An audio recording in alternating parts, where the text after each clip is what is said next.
How Vitalik Buterin changed the world forever.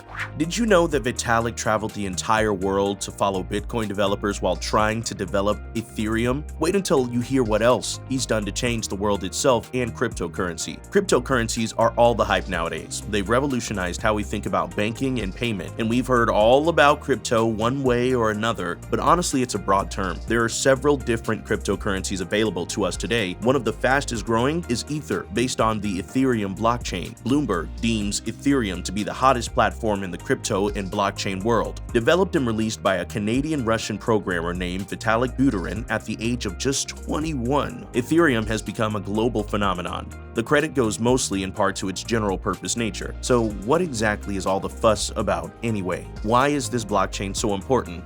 That's what we're going to talk about. The first ever cryptocurrency introduced to the world was Bitcoin, and it's safe to say that it took the world by storm. Its emergence signaled a new type of digital money that wasn't under the control of any government or corporation. With the passage of time, people began to realize the underlying technology upon which Bitcoin was based, known as the blockchain, could be used for other purposes as well. Before Ethereum, blockchain was only used as a means for decentralized online payments, which greatly limited the scope of the technology.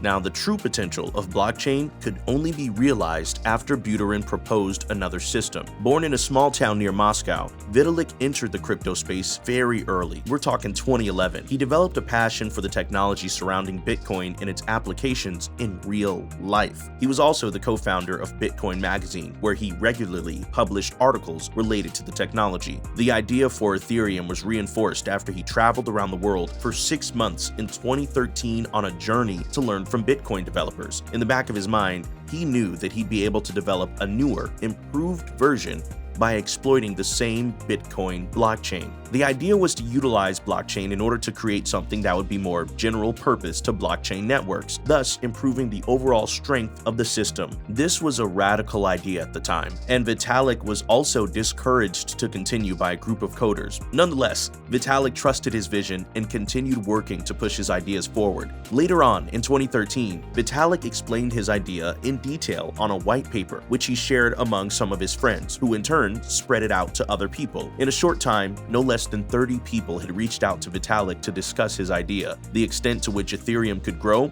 hadn't been foreseen by Vitalik. In his mind, the idea was still a basic digital currency that would have a broader spectrum of usage. But with time, the vision behind the project evolved. By 2014, the people working on the project realized they could easily develop decentralized file storage, and many other similar concepts could be implemented through proper code. In January 2014, Vitalik, alongside his team members Anthony Diorio, Mihai Elise, Charles Hoskinson, Joe Lubin, and Gavin Wood, made the project public. He also presented the idea behind Ethereum on stage at a Miami-based Bitcoin conference. After a few months, the team ended up releasing an initial coin offering, or ICO, of Ether, the indigenous digital currency based on the Ethereum blockchain network. This step was taken to gain funds for the project, and the team successfully raised more than 18 million, which amounted to around 31,000 Bitcoin at the time. Vitalik also received the Teal Fellowship grant of $100,000 in the same days. Despite some initial problems, Ethereum's crowdfunding campaign was actually successful.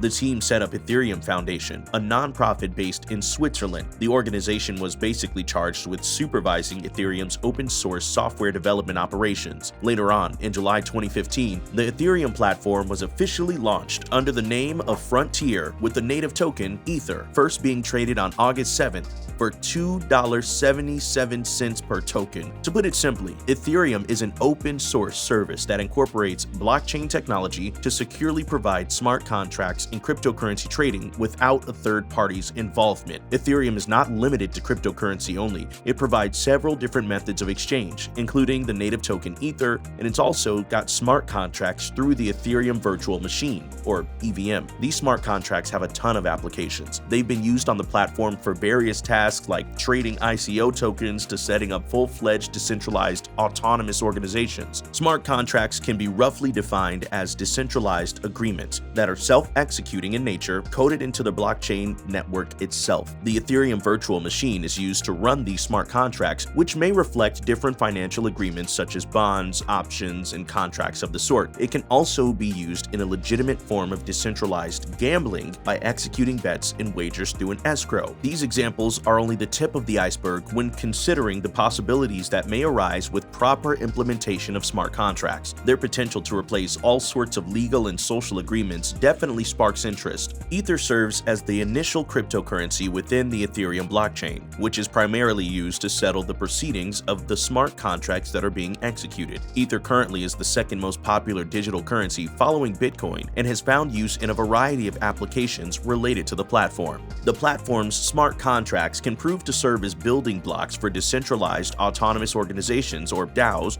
that will engage in financial transactions, hiring and allocating labor, and negotiating deals. It'll be just like a normal organization without the oversight or third-party interference from any individual or any institution. Now, this is based upon the view that organizations, in essence, are primarily a complex network of contracts and agreements of varying scope and effect. The concept of DAOs opens up many new possibilities that can revolutionize the way we think about corporations and work in general.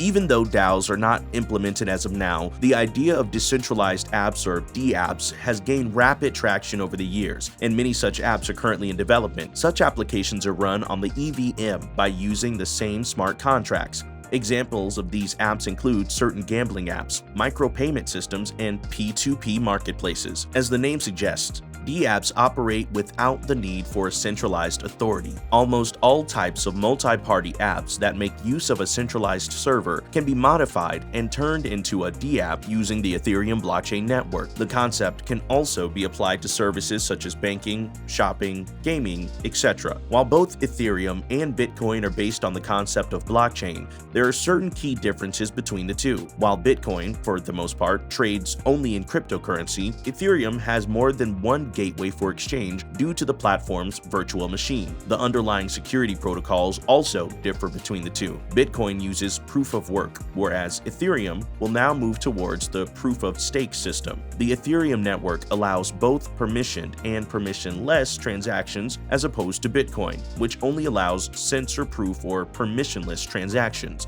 Moreover, the average block string for Bitcoin is significantly greater than that of Ethereum, which only takes 12 seconds instead of the 10 minutes taken by the former. Thus, Ethereum miners receive more Ether due to more block confirmations in a short time. The supply of Bitcoin is capped at 21 million, whereas there are 120 million Ether tokens currently in circulation. Vitalik has already announced his plans to shift Ethereum to a proof-of-stake mechanism, which, according to the company, uses 99% less energy as compared to the current proof-of-work protocol. This move will signify the coming of Ethereum 2.0, which would be the basis behind the highly coveted Web3, a new form of internet consisting mainly of decentralized apps running on the blockchain. Decentralization on the internet means that your personal data would not be monitored by third-party companies, which in itself would transform how we see and interact with the internet today. Ethereum's primary advantage is that it still allows organizations to do so much more than just transfer money. This has led companies like JP Chase, Microsoft, and Intel to invest in the project. As of now, Ethereum has a total market cap of around $350 to $400 billion.